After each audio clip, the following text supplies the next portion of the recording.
I have learned to quit speeding through life, always trying to do too many things too quickly, without taking the time to enjoy each day's doings. I think I always thought of real living as being high. I don't mean on drugs. I mean real living was falling in love, or when I got my first job, or when I was able to help somebody, or watch my baby get born, or have a good morning of really good writing. In between the highs, I was impatient.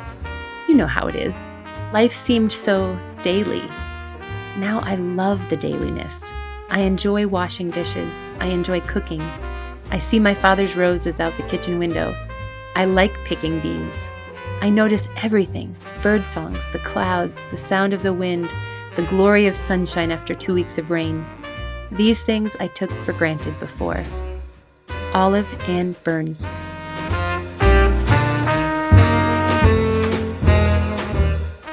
It's all too easy to overlook the small and simple things of life, isn't it? We get used to the routine of things, and for better for worse, we come to sort of expect them. As homemakers especially, there are 1001 little mundane things we must do every day on repeat. It's easy, at least it is for me, to forget the loveliness of dailiness, as Olive Ann Burns puts it.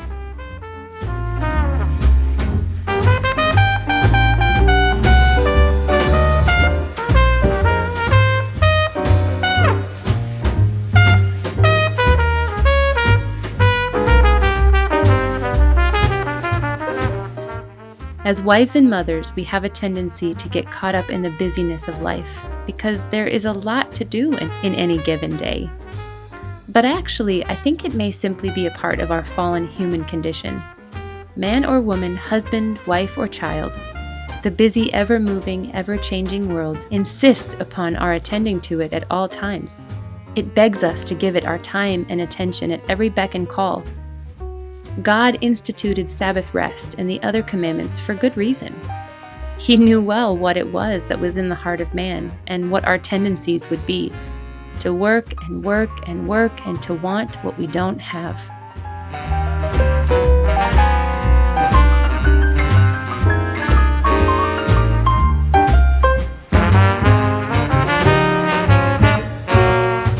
I'm currently reading through a book written in the 90s by author Katarina Kennison, and she wrote it before cell phones or even the big burst of the internet.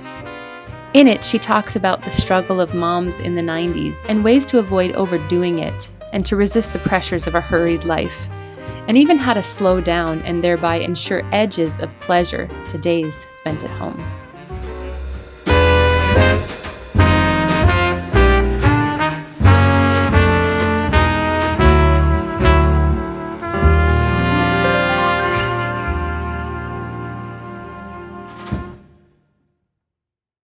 I have found this book rather fascinating because she wrote it in a very different time than the one in which we live now. Imagine what she might say now as a mom living in 2026 with the digital pace of life, constantly tugging at the ribbons of a wrapped-up family life. But maybe things aren't so different now as they were in the 90s. No matter the era, and since the fall, humans have always craved something they don't have. That is, the bigger, the better, faster, stronger thing. And it's usually something that sits just outside of our grasp, isn't it? We must resist the tug toward this kind of striving and just be okay with small things. A small life, small influence, and very average days.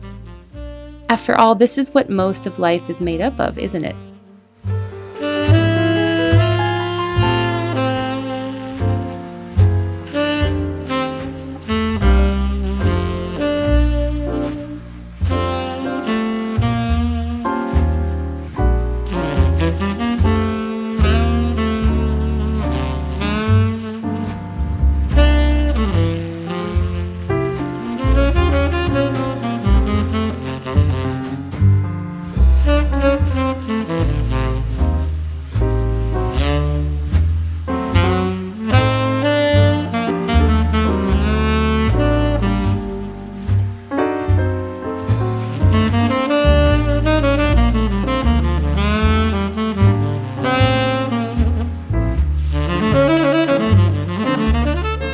I've said it before, and I'll say it again.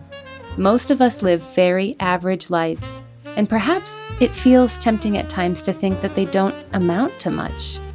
But we ought to be thankful for the mundane dailiness of an average life, for there is a cyclical and dependable nature to such living that most of us would rather miss if it altogether went away.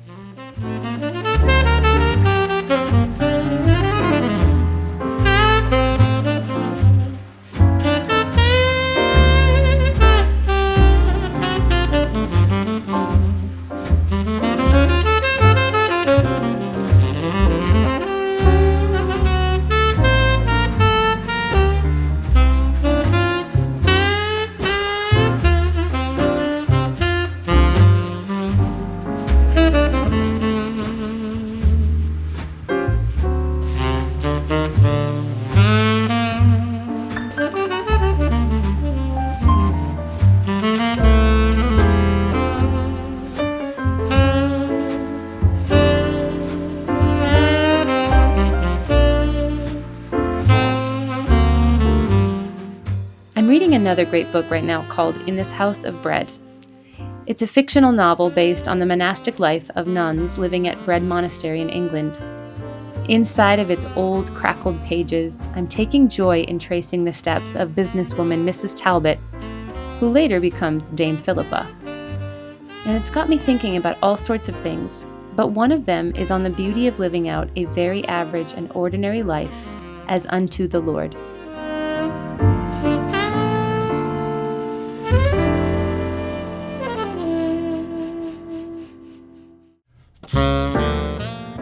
One of the quotes in the book that has struck me thus far is this, quote, "And you needn't worry about being useful," said Dame Ursula.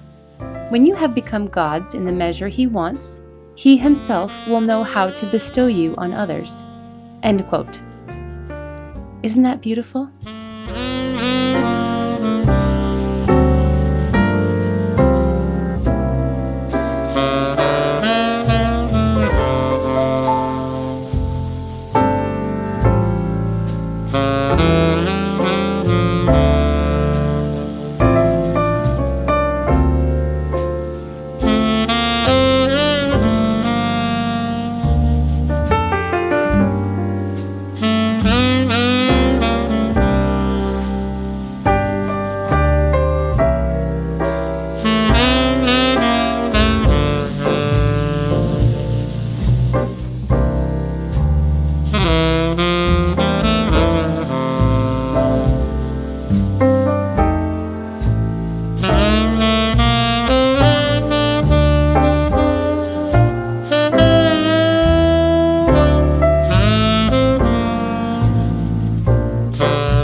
The point is this: we needn't strive endlessly to be something or someone.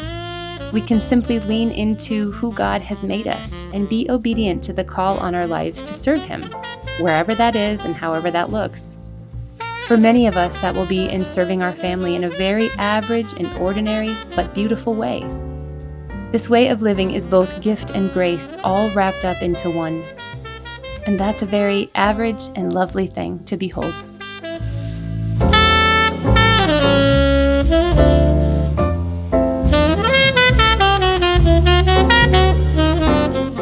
That's all I have for you today, my friends.